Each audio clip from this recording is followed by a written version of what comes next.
You can't wait for closure or for an apology. You can't wait for closure from an apology. And I thought that was so good, because there are some relationships that, end and you don't get an apology. And that stinks. It really does. And it's hurtful.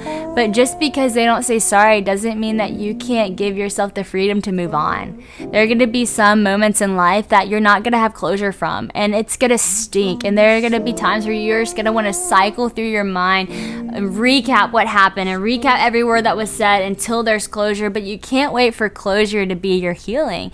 And I think that's whenever you really have to let Jesus fully be your source of learning how to forgive that person, and learning how to forgive yourself. I think that's when you have to let Jesus be the person that you say, you know what, God, I didn't get closure in this moment, but I don't need it, because I'm found, my forgiveness, my peace, my contentment's found in you, not in this person coming and saying XYZ. And so I just thought that piece of advice was so well beyond her years. I thought that was so brilliant, because there are so many people, including myself at times, just sits in that place of waiting for an apology to move on, or waiting for closure to be happy, and that's not always going to come. So don't wait for that to go ahead and move forward with your life and be happy. You can find all of that contentment and peace and forgiveness and joy in Jesus Christ.